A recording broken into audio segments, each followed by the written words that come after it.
Before we get to this episode, I want to ask you a quick question. Are you a woman who's 50 or older? And are you ready for a career or job change? Maybe you're yearning to do more meaningful work that really lights you up. I'm asking because my friends Dana and Wendy of Camp Reinvention have the coolest career program. It's called the Career Change Accelerator Program, and they coach amazing women in a 12-week program to reimagine what their careers might look like and to help them see new possibilities. Their very cool program is kicking off on October 27th, and if you even have an inkling, I might be ready for something new and different, I invite you to check out the details. There's a link in the show notes, and let's get busy and think about new possibilities. Whatever you think it is you don't have, you still have something that is of value to someone.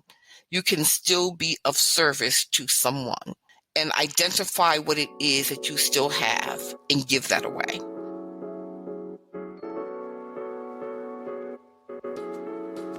Welcome to Reinvention Rebels.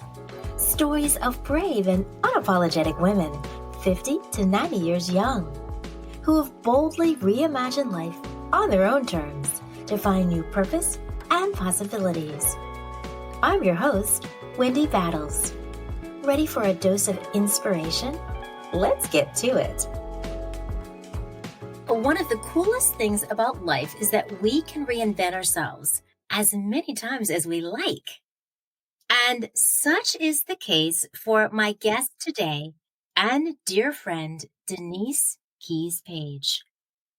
Denise and I met when we both worked at the 1995 Special Olympics World Games. We became fast friends, bonding over many long hours and shared meals. After the games, we put our collective creative and entrepreneurial talents to work and founded Kumba Collective, selling beautiful handmade goods, she hats, our friend Kathy textiles, and me jewelry. Denise operates from a simple core belief. Women benefit society as a whole. Healthy women foster healthy children and families that in turn support healthy communities.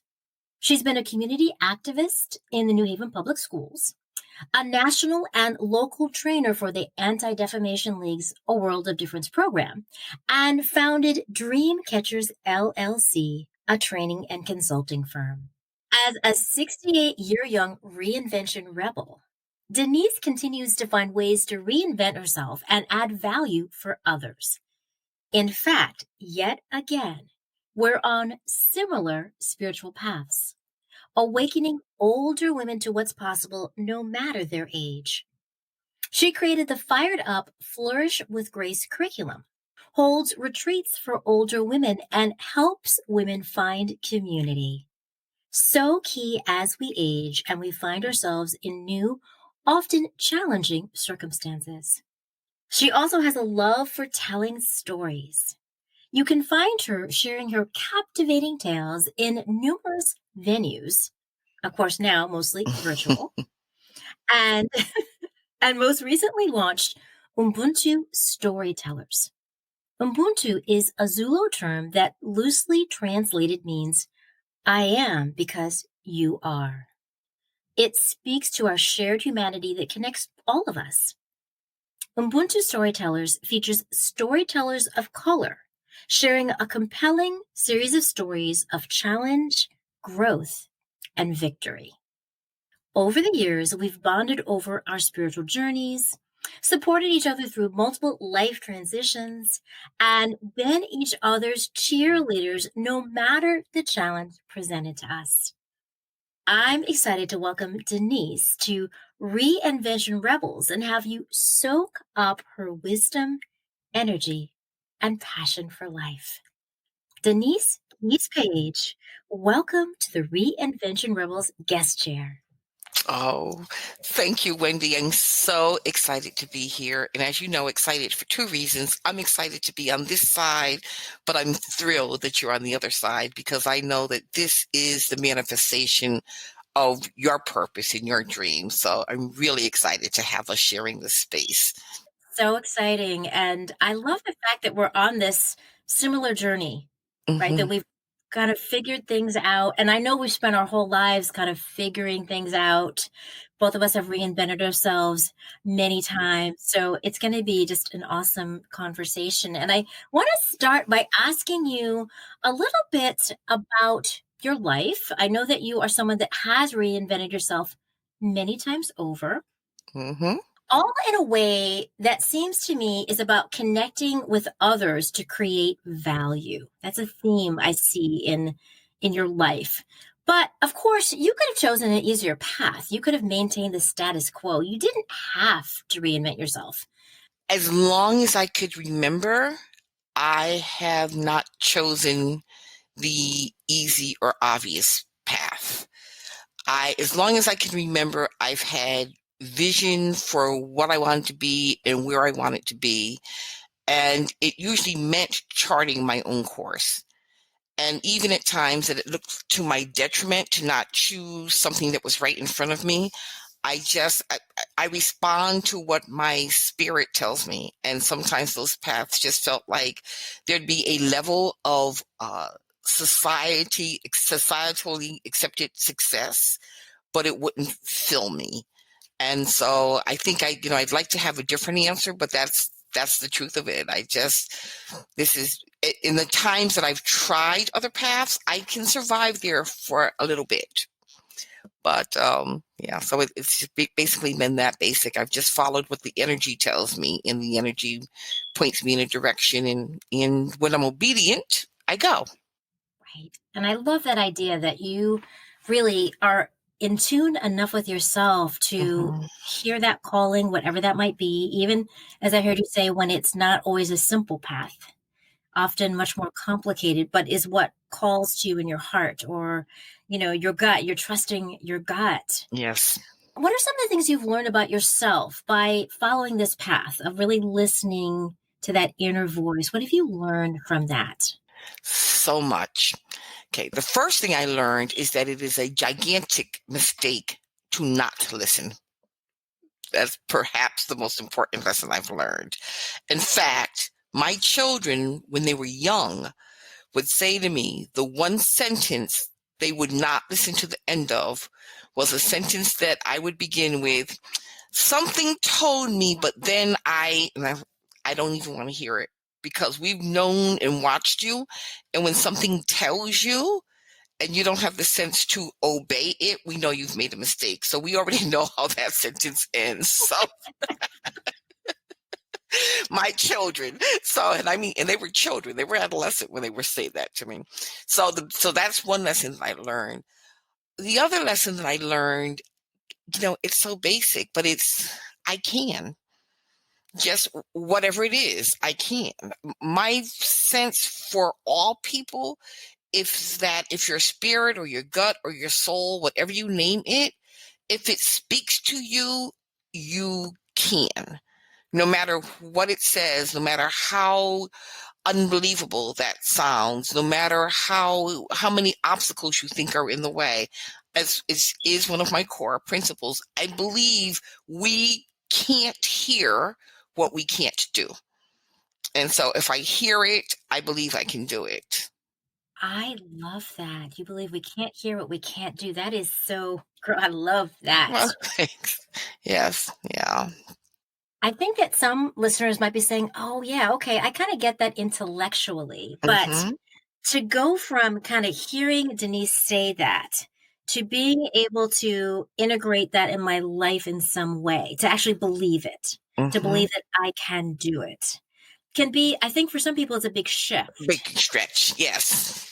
So, how do you think women can get from, I had this inkling and I'm trying to listen more to that feeling, knowing Hmm. that that is something, whatever I call that, my soul or whatever that is that's speaking to me, but I'm not sure I can do it. How do you think people can kind of cross that gap to getting to, okay, well, then maybe I can.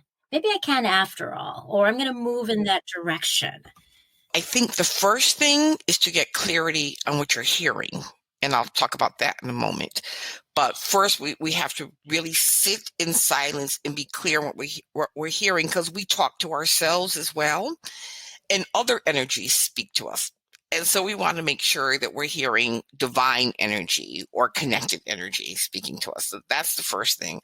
And then when we're clear, one thing that I learned the hard way is all I have to lose by not pursuing it is not attaining it. I must take micro steps towards what it is I'm hearing. And in those micro steps, we learn what it is that we need to keep pursuing that goal. Or if it's been miscommunication, we learn that we don't have it. But I do believe it's taking micro steps. In Fired Up, the whole basis of Fired Up is learning to distinguish what I call learning to distinguish the low-hanging fruit from the plums, because we're conditioned to go for the low-hanging fruit. All low-hanging fruit is not nourishing or edible. And so when we develop the insight to listen and say, that's low-hanging fruit, but there's the plum, that's a little higher than the low-hanging fruit, but I know where it is I need to get to. I'm going to strive for the plum.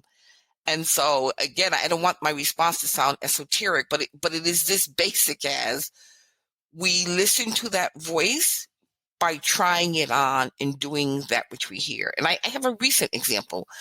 I know you know as my friend that I had a long, unexpected valley experience I never ever expected to have in life. I had laid all the groundwork, had a super fabulous life, and full of all the things I think of real value, not just material but real value, and then I didn't.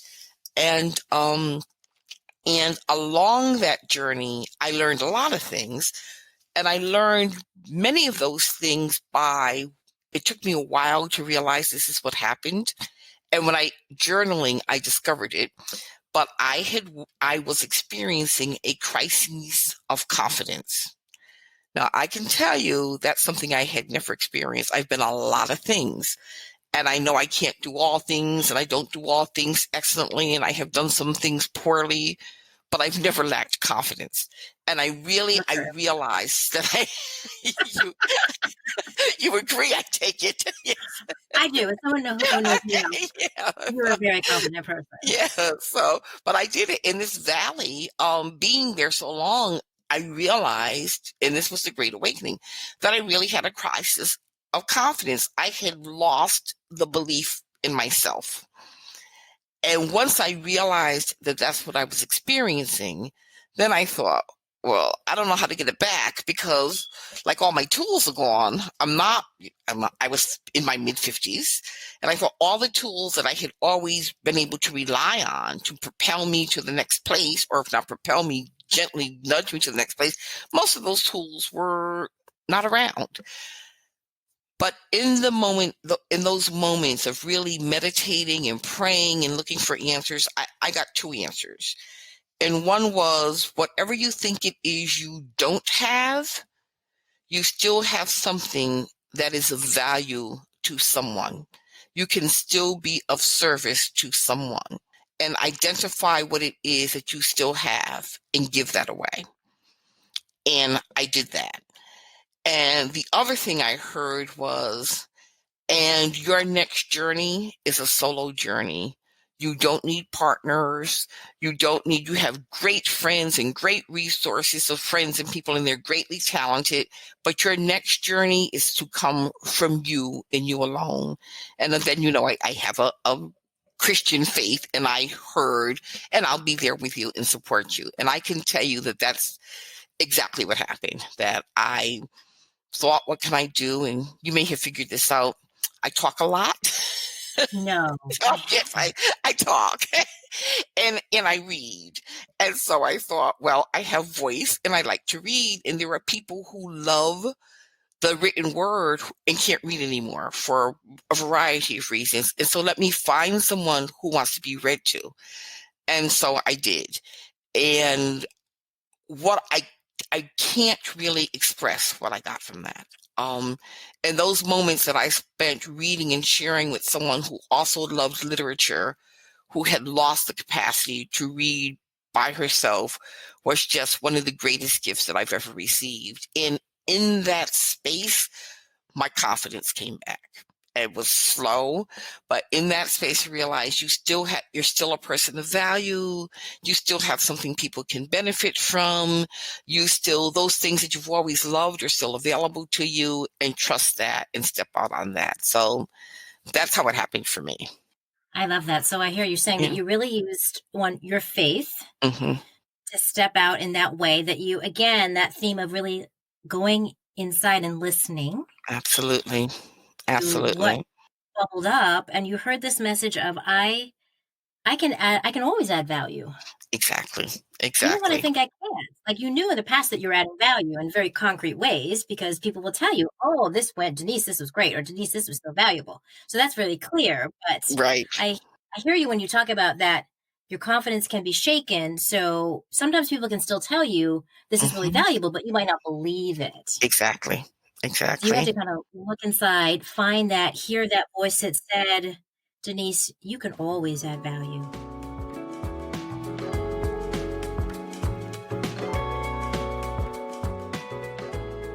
I like how you said that I got clear that this was something that I could do by myself. I didn't need, because I know you've worked with lots of people in the past. You've partnered up with people in lots of different ways through your training company, etc. But I like how you embrace this idea that I don't have to necessarily rely on or partner with someone else to create my path.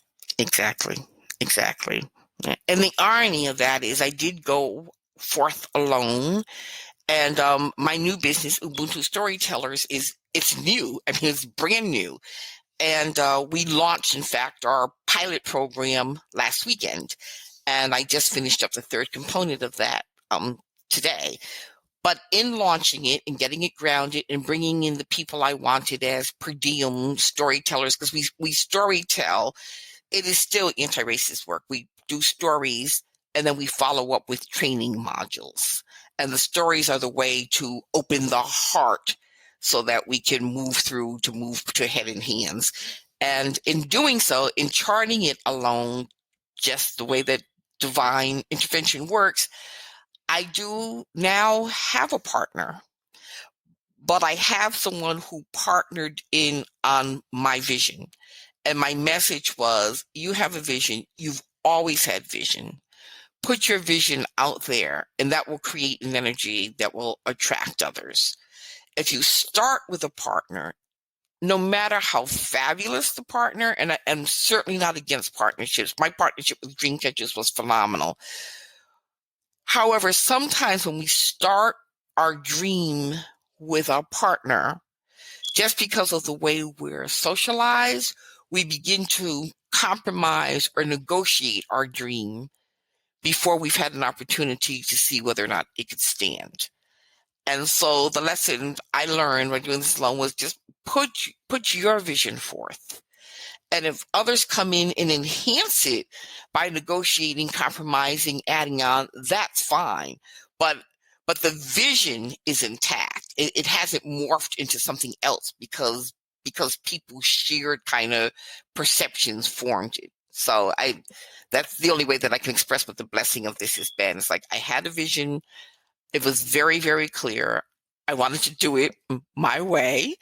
And I've done that, and I've been really, the people who have come on, the storytellers, I call some of this the COVID blessing, because I met storytellers because of COVID that I never would have met, because we're doing a lot of our work virtually. So I got to see the work of other people I had heard about and made connections. And so they're on board, and it's just phenomenal people, phenomenally talented, phenomenally generous, phenomenally committed to the work of social justice in eradicating racism. So I don't remember what the original question was, but those are all my answers to it. I love it. I love it. And I want to, so I want to go back to one thing I heard you say that really resonated with me. And it feels like part of what happened for you in this experience Hmm. of doing this work solo, getting clear about your vision, is that you made sure that what you wanted was a priority. Exactly. Not that other people's, dreams and visions aren't priority too, but I feel like we get to a certain point in our lives where, especially as women, we've spent so much time accommodating other people, supporting other people, being caretakers to our children, our Hmm. spouses, our parents. I mean, you name it, fill in the blank. Yes. It could be any or all of the above. Yes. And so often, of course, as we all know, women put everybody else first and not themselves. And part of what I hear you saying in this is that I got really clear about this is what I want. By getting clear, though, you also attracted then very easily. It sounds like you started to attract these other people. Absolutely. Yes. I put a call out for storytellers and facilitators. I knew who I wanted. And some of these people I had relationship with and some I didn't. I just knew of their work. And I put a call out, and I can tell you that I have precisely the people I wanted on board in the capacity that I wanted them. We're still growing and expanding. So anyone in your audience who's interested, the storytellers are Black and brown, period.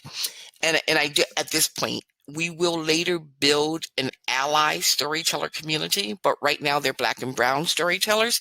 And I just want to clarify what I think is our uniqueness. We tell stories between being victim and saint. One of the things that I've always said about Black and brown stories, first we had none in the mainstream, and then we began to have some. But from my listening, and this may not be the truth, it's my experience with it. Most of the stories that I hear about Black and brown people are the victim stories, which is clearly a huge part of our existence, and those stories need to be told. They have value, they need to be told. Or we hear what I call, I was born with 1 foot and 3 arms and no parents, left in a basket, and now I got my PhD from Harvard, and I pilot, those super saint, superhero stories. And we are that too. Often I say just the fact that we're still here, given our collective history, already makes us superheroes. So both of those stories are valuable. In between, there's the stories of love and loss, of grief and success, of dining and whining and dancing and swimming and rollerblade. There's just a whole life of stories that we often don't hear or don't associate with Black and brown people. We're going to hear a Black or brown story. We know what it's going to be about. And my sense is that we invite people in to know us when we get to share this. For me, this is really sharing the commonalities. Here's a story about how my best friend died too young. Period. And the story had nothing to do with her being Black or me being Black. She had a disease and she died. Anybody else have that? And then from there, we move into the other stories. It also works to what I call take us out of the museum. I feel like so much of how we're seen is part of a journey of learning or exploring, or like, no, I think being in harmony with Black and brown people should be about being. And in that being space, we can find the energy and the compassion and build the strategies to dismantle racism. So again, so that's why Ubuntu storytellers, you'll hear a story and you'll say, well, that could have been anybody. Precisely. And then you'll hear some other stories that you'll say, no, that absolutely only happened to him because he was a Black man. Period. End of story. You can't tell that any other way. So we hear the range. Our facilitators are multicultural, multi-ethnic, multiracial. The storytellers are Black and brown. But when we go into workshop, our facilitators span the globe. So that's the work that we're currently doing. It's so interesting. And I think obviously, as we all know, it's such a turbulent time Mm-hmm, where mm-hmm. there's so much uncertainty in all kinds of different ways, the ways that I think we're all very familiar with, but that it sounds like to me it's a really great opportunity to connect with people about these things that are often hard to talk about, or we Yes. often don't know how to talk about because we never had to talk about them, or we didn't learn how to talk about them. And there's just so much where people can't listen to each other right now, or they don't Yes. want to listen to each other. So one of the things that really speaks to me about this approach is that it feels so heart-centered. That's exactly right, Wendy. That's exactly the intent and the motivation, is that we start there. We so often hear all the facts, and they're abominable and frightening. And I think too often that moves us to either paralysis or anger. Yes. And I'm not sure what either of those do in terms of challenging the systems that oppress us. But I think when we're moved by our heart, that we can find the space to sit down. And as I said, the end goal is to develop strategies. It's not just be moved. It's first move in your heart and have it move to your head and hands. Now you have felt it. Yes. What are you going to do about it? How do we Exactly. do it Exactly. together? Yes. Yeah. Yeah. So Yeah. it seems like it allows people, anybody to come and to have a role in changing things, right? Any of us Exactly. can do that. It doesn't matter what color we are, but Mm-hmm. this Mm-hmm. can provide this opening for people. Because I think that when you hear the stories and people are being vulnerable, I mean, I think anytime you're telling a story, you're allowing yourself to be vulnerable, right? Absolutely. No matter what Yes. it is. Exactly. And I think that when I can see you being vulnerable and telling your story, then I realize, oh, it's okay for me to share something too.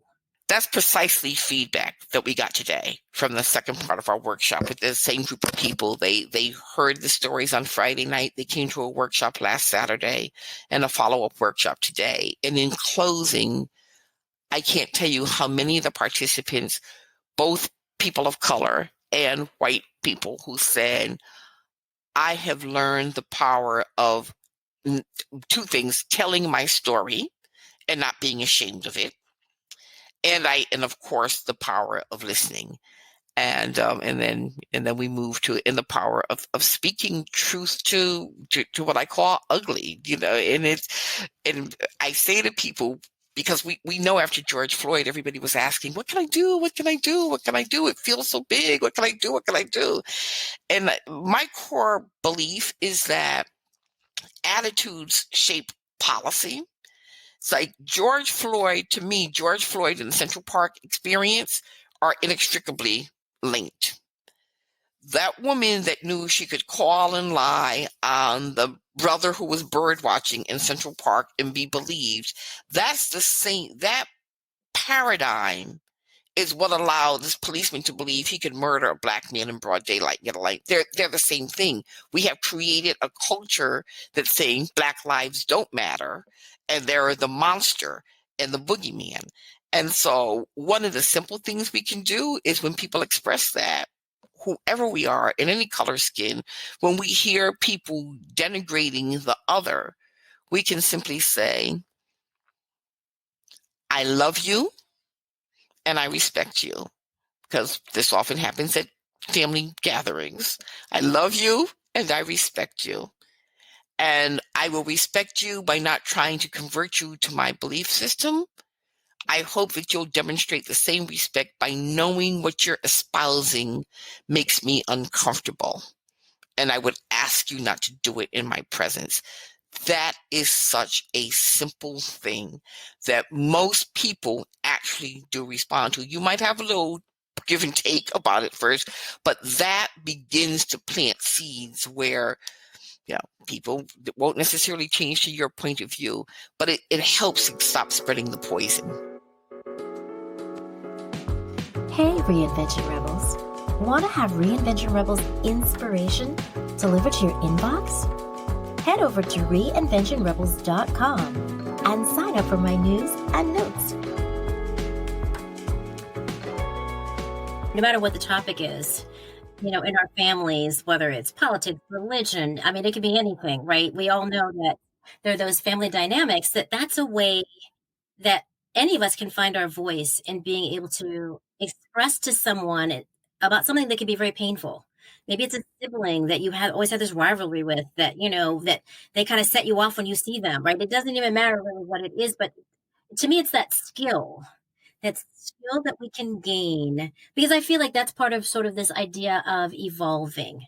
And as I evolve, I get better at being able to, be my authentic self and take that idea and maybe express it in my own words in a way that's really I can connect with someone, over whatever that issue is. And I think that's just such a good feeling to be able to speak your truth at any age. And I think as Reinvention Rebels, we're women that are trying to figure it out, right? How can we become our authentic self? But it's so important because I think at a certain age, we begin to get worried about the resource of time because we don't have as much as we've had. No matter how long the life, I'm pretty confident I'm not going to live as long as I have already lived. That's kind of a given. And so when we're looking at what do we do next, we have all these messages that like, oh, you can't waste time doing that, or don't do that. What if you fail? Or or people your age don't do that. And I think to be a reinvention rebel, to go back to how we opened, is to have the confidence to live in that space that's speaking to you. And what you will find is that you do have enough time, that you have the resource of time, because when we're not swimming against the current, we have more time. And when you're in your truth, you're flowing with the current. When you're responding to others' expectations of you or your own sense of limitations, that automatically puts us in a pool where we're swimming against current.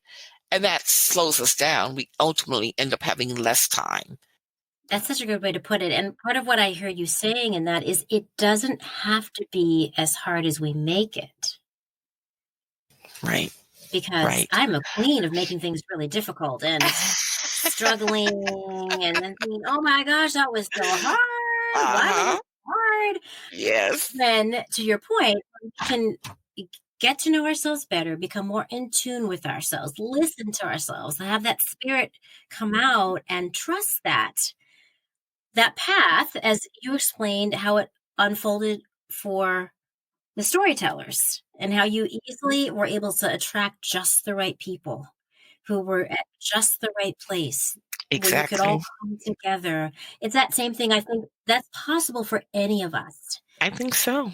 I really do think so. And as I said, I think when we get really clear, in often I say to women who have been successful, whether you've been successful in your personal life or your professional life or your family life, with success, we begin to build rules that often don't serve us in all circumstances. I guess that's the way I say it. And the rules usually have to do with limitations. And so when we're looking for our next path, it is having the courage to say, yes, I could take that job in corporate America. I don't have any money saved for retirement. I lost it all in the crash of '08. I don't have any money saved. They're offering me a job. It's a good salary. It's good health benefits. It's not work I'll hate. And as soon as I go there, I'm like, it's not work you'll hate.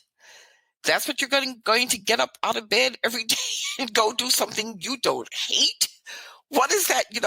Healthy women don't build healthy families and healthy communities because they force themselves to get out of bed every day. Just hey, and I understand need. This is not. I'm not Yes. coming from a place like, oh, we could just choose because the universe will provide. I don't mean that at all. I do mean we might have to do that. Do it and hold on to your vision and know that this is not a life sentence for you, that we do what we need to do to get to where we need to go, but don't deny yourself the clarity of knowing where it is you want to get to. It is so very true. And I know we've all been in that, or many of us in that space of sometimes you just have to do what you have to do in the short term, right? You got to put food on the table. You got to take care of your kids. You got to do whatever that thing is. You got to pay for college tuition. Right? And so we do those things. Yes. But I love that idea of never, ever lose sight of that thing that you are passionate about, that thing that gets you excited to get up early. Like I get up every day at 5 a.m. happily so I can work on Reinvention Rebels. Not Exactly. because I have to, but because I want to. Exactly. And when you raised something for me that I had almost forgotten. When I was in that valley experience, shortly before that, I had lost sight of my vision. And I'm a person that most of my life, I've had a 1-year goal, a 3-year goal, and a 5-year goal laid out in front of me as long as I can remember. Grammar school, I've always had these goals laid out. We won't talk about whether or not I met them, but I knew what they were. And so this period, right before this valley excursion, I had just lost sight of that. I was living in a place where my most recent goals had all been fulfilled, and I hadn't yet gotten to the space of creating new ones. And a lot of other things in life began to happen. I know I lost to death a lot of people that I loved dearly in a very compressed period of time. And the deaths were, in many of the cases, they were sudden. And two of those deaths, not my parents, that's a different thing. They were there, but two of my peers who died were what I call my memory keepers. And those are the people who, knew you when, knew you before your becoming.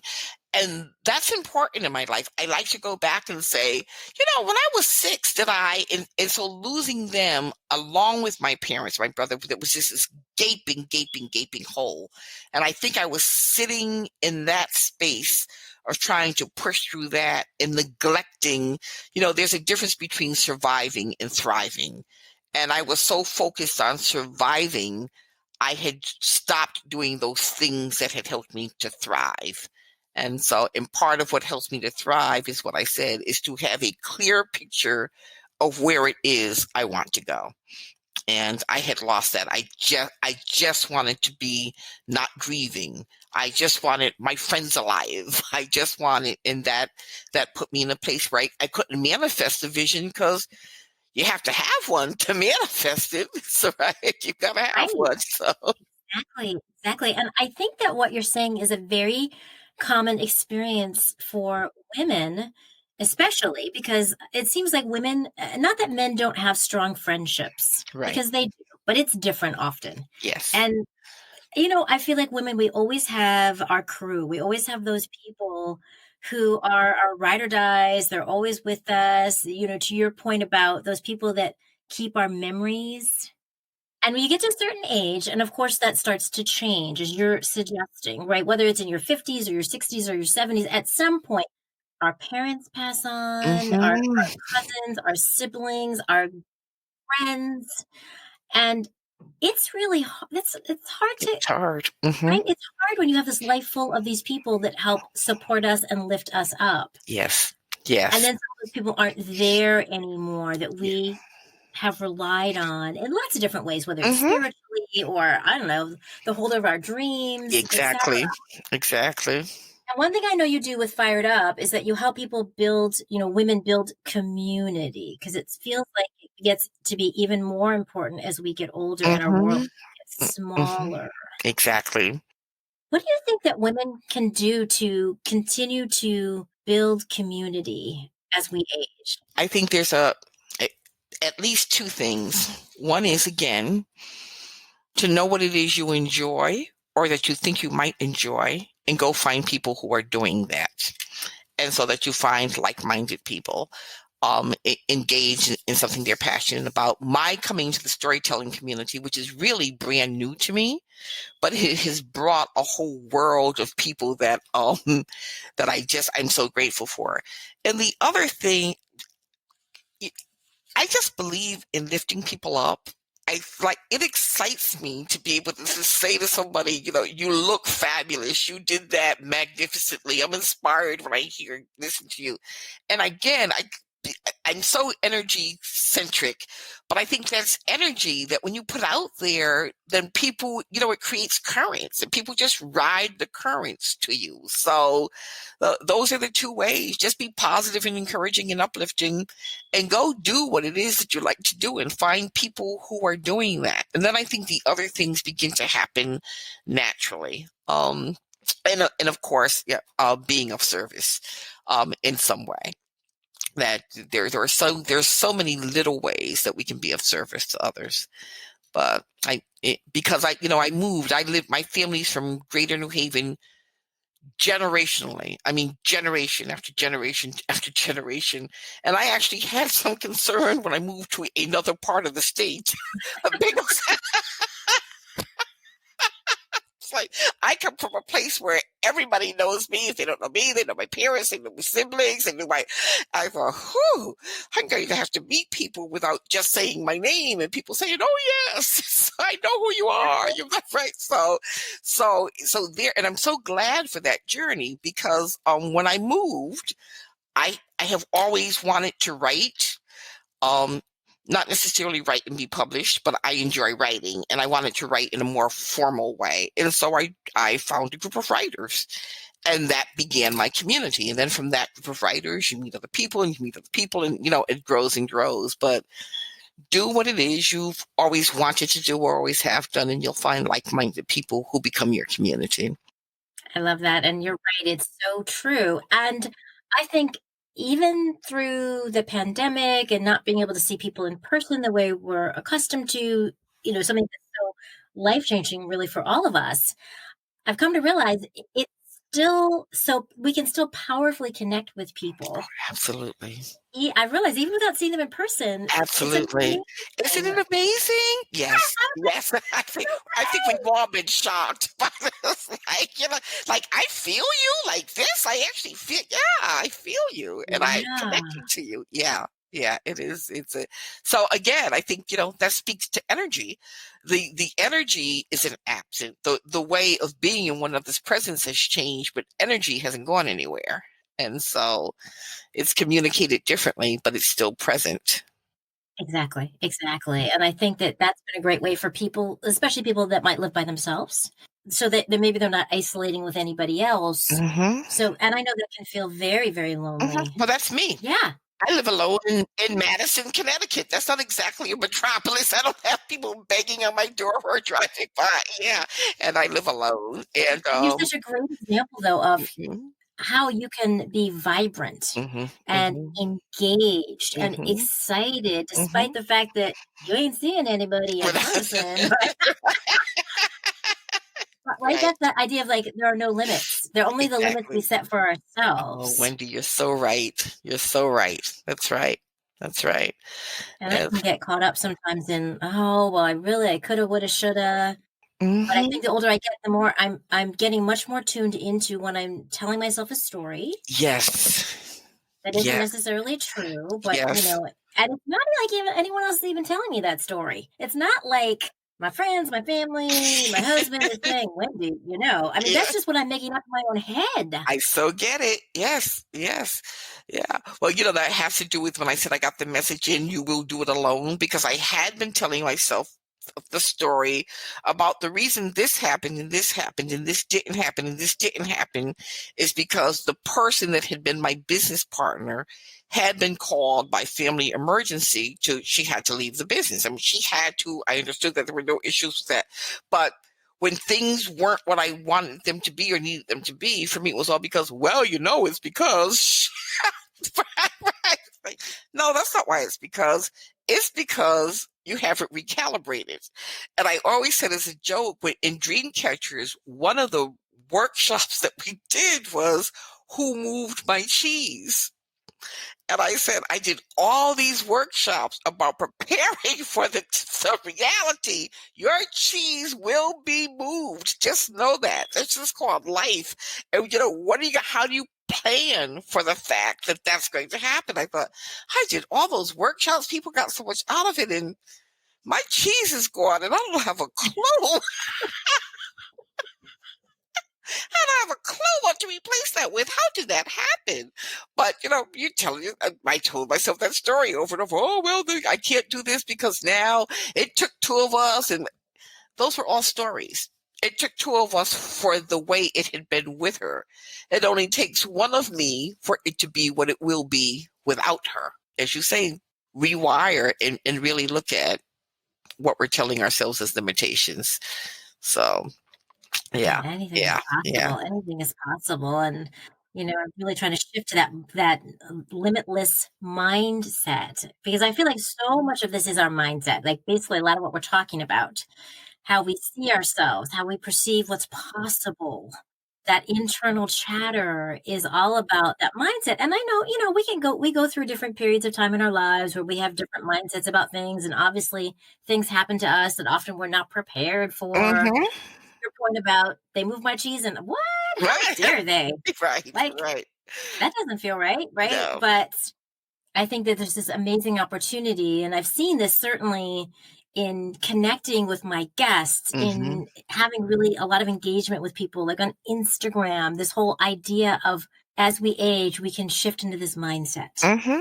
that perhaps it's different than what we've had before because our circumstances might be different, and it's different for all of us, Right. obviously, but that we can be just as happy, just as satisfied, just as fulfilled as the other parts of our life.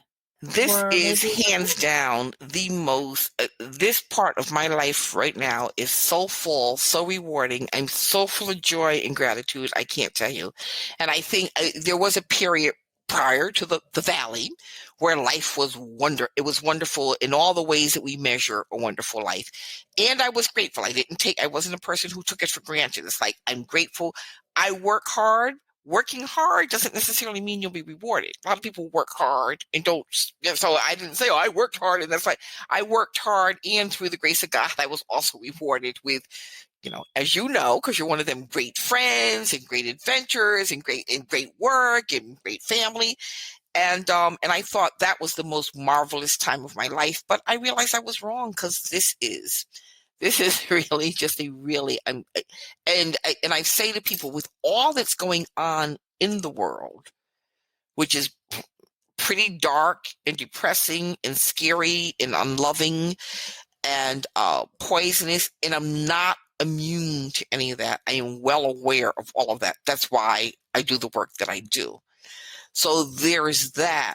But thank God, in my inner self, my life is so full and rich, which gives me the resiliency and the strength to be able to do what I can do about what's going on outside. It's why I worked as hard as I did in the election. I only get one vote, but if I can convince 10 or 15,000 other people to vote with me, then I know I have done all that I can do. And I was able to do that because of the joy and the gratitude and the peace that I feel in my inner life gave me the strength to attack what's going on in the external world. yeah. And I think that speaks to how all of us, no matter what our circumstances are, we have to give ourselves some grace. Yes. Yes. We have to practice very deep self-care, Mm-hmm. because nobody's going to do it for us. Nobody's going to do it for us. That's right. That's right. We have to decide that we're worth it. We have to really prioritize ourselves Exactly. in that way that, for so many years, I know so many of us didn't, because we were running around doing all those other things. But now it's like, Exactly. I think it's just this great time to be able to do that in this, very dynamic way. And I love that, you're such a great example of that. Well, thank you. Thank you. Wendy, I'm also feeling like I want to share an anecdote, which may or may not fit into what we're talking about. But when we talked about our mindset and what we can do and the limitations, and as a friend, as a personal friend, you may have heard this story before. I always said I had amazing people as parents that I had, and I'm going to say with all due respect, I'm not saying they were amazing parents. They were wonderfully loving parents, and they were also amazing people separate from parenting. And my father both my parents really believe that you can conquer anything. If you say it, you can do it, you can be it. And I always just knew as a kid that I was going to be a fabulous ping pong player based on nothing. I just knew I would be. It That's just that looked like, confidence then. yeah, it just looked like something that I'd be really good at for some reason. I don't know why, but and so we got a ping pong table and it was in the basement. And so the first day that we got it, I was so excited. And you may know I had 3 brothers, pretty competitive, and I couldn't wait to go downstairs and just like beat them to death. So my father said, "Come on, Dee, we're gonna go play around. You know how to play ping pong?" Like, sure. He's like, "Okay." So we go downstairs and just pick up the paddle. He says, "No, that's not how you hold it." And he shows me, you can hold it this way or this way. Some people do. Which way do I choose this? I thought, oh, this doesn't matter because as soon as you toss that ball over here, it's all over. Well, I was horrid. I have no words to tell you how bad I was. There was no ball you could send me that I could return. Every ball, I was running around the basement scrambling for the ball. It was horrible. And I'm saying to myself, how could you not make this paddle connect with the ball? It's like, I don't get it. So I suffered like that for about 15 minutes. And then I said, oh, well, I guess I don't like ping pong. And I turned around and go upstairs. My father said, where are you going? I said, well, I'm going to go upstairs and do my homework because, that always works. He said, no, you're not. You're going to stay here and play ping pong. And I said, well, I don't like it. He said, you don't know that you don't like it because you haven't played it. So anyway, long story short, my father made me play ping pong like 3 nights in a row after dinner. And for 2.5 of those nights, it was just like the first night. I was chasing the ball over the basement. Out of every literally, out of every 12 serves, I might have returned the ball once and all cockeyed and crazy. And, sometimes it hit the table and sometimes it didn't. But the end of this story is I did turn out to be an amazing ping pong player. And I did beat my brothers, and I might have hustled a little in college at the ping pong table, just a little. But that was the lesson that taught me, and that's what he kept saying to himself. The reason you can't is because you've told yourself you can't. And we're going to stay here until you rewire that message. And if you knew my father, he'd say to me, and doggone it, except that's not what he said, I don't care if you never pick up a ping pong paddle again after I see that you've connected to this, but you don't ever have to play ping pong in life again. But we're not leaving here until you've rewired your messaging. And I thought that was one of the most profound lessons I ever got. Because if you saw where I started, it's amazing to me, even as I talk about it, that I could ever play at all, let alone being really, really good at it. But I had told myself when I couldn't hit the first 2 balls, I can't do this. End of story. Oh, I can't do this after all. I'm done. Yeah, you can. So anyway, that's my story. That's so powerful. And I think that so many times in life, we give up so easily. We give up on ourselves. Exactly. And again, it's not necessarily somebody even telling us, oh, well, you're bad at that. We don't need anyone else to tell us that because we make up this story ourselves about, I thought I was going to be great. I'm not, and not wanting to necessarily put in the hard work. Like, I just want to show up and be great. Exactly. Like Serena Williams is not great because, yes, Serena Williams has a gift. But she perfects that gift. That's right. She didn't start out. That's right. Exactly. And it was like, she went through so much to become the player she is. So yes, she had this God-given talent. Absolutely. Yes. But we can all have that talent and still it doesn't mean we're going to be great. Exactly. Right? Exactly. Like all of us have any someone who's great at something, whether it's playing the piano or an athlete or whatever it is. Exactly. We gotta practice. Yeah, it's right. That's right. Put the effort in. And I think we live in a world now where people are like, well, I just want to be able to do it. Right. I want, especially young people, like, well, give me a lot of money for not doing that much. It doesn't work that way. And one other piece of this story in terms of the lesson, I remember, because, I'm trying to outwit my father. And so I'm saying to him when he's insisting that I learn how to play ping pong, I would say, well, it's not as if it's geometry. It's not as if it's physics. Like I could go all through my life and never be a good ping pong player, and that's not going to affect the quality of my life. And he said, not being a good ping pong player won't affect the quality of your life, but telling yourself you can't when you can will. Yeah, that's so powerful, which is true, right? It would apply to any part of our life. And I think it's so powerful to have a parent that's telling you this. This, exemplifying this, that is like this life lesson that you can apply to anything that you can call upon as we're doing, right? Yes, yes. When we kind of get down on ourselves and we maybe haven't really given it a lot of effort, but we're like, well, it's not going to work out anyway. Right, right. And it's not important. Right. Exactly. So I think that's so powerful. You have shared so much wisdom in our conversation. And as we wrap up, is there any last gem that you want to share with the audience about reinventing yourself, reimagining, and how we can do that? I just think if you have a recurring message, and I know for myself, these messages, they have shown up differently in life, but there are the messages have never really changed in terms of my purpose.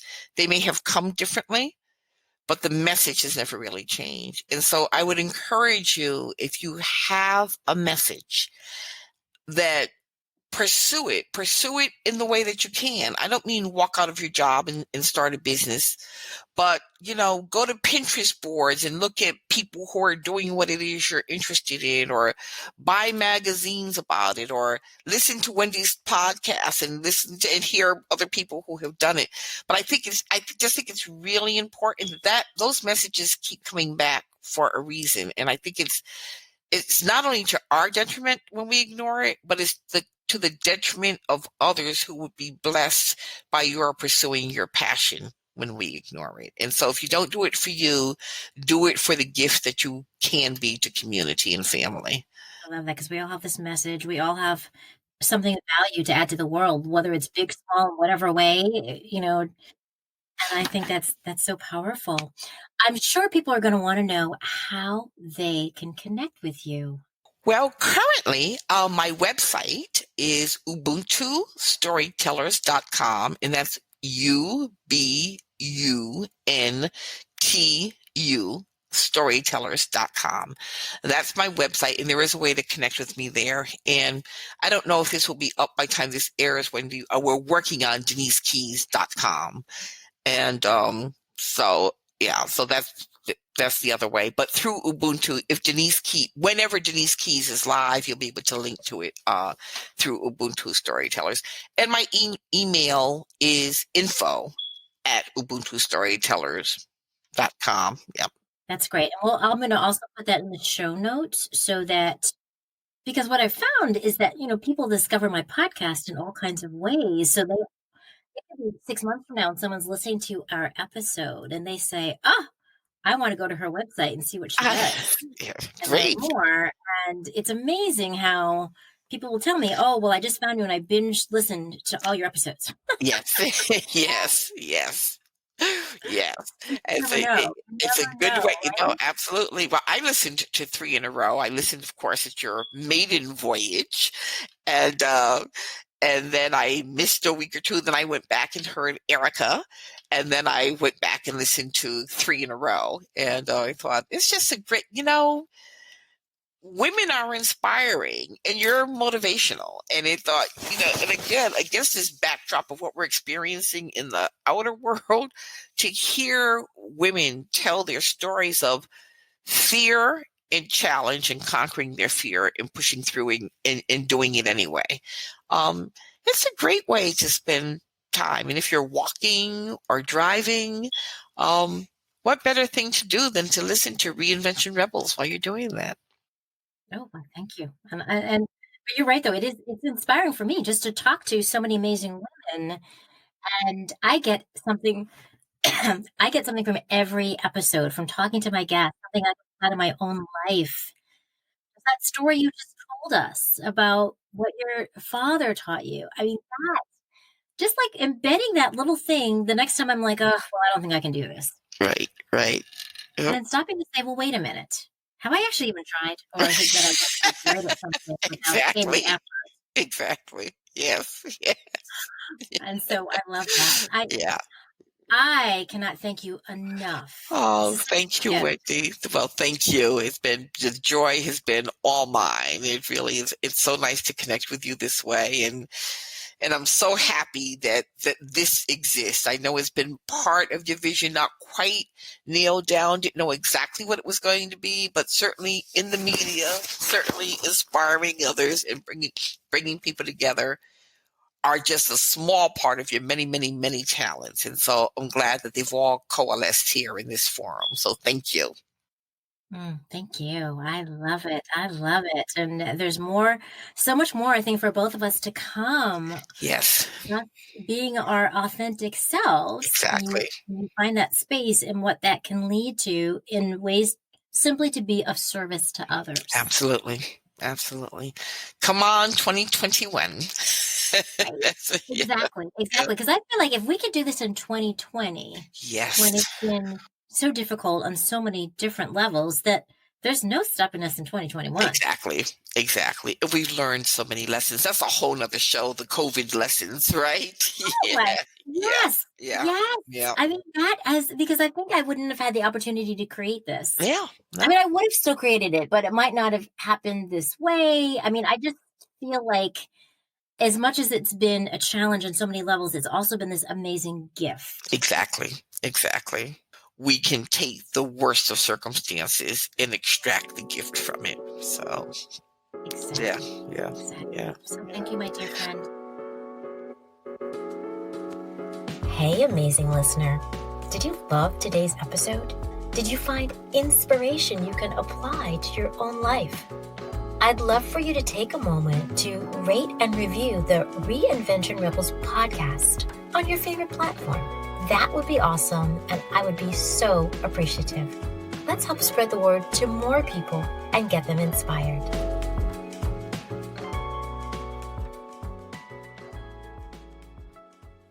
Hey, Rebel. If this episode inspired you to think about what's possible in your life, I'll share a little secret. Any of us can reinvent ourselves no matter where we are in our lives, any age, any stage. We just have to decide to get started. Here's a super simple way for you to get going with your reinvention dreams. Download my audio, 5 questions to spark your curiosity and inspire your reinvention journey. I share 5 key questions that will spur your thinking, help you uncover your dreams, and motivate you to take action. Because if not now, when? Details in the show notes. Let's get inspired together.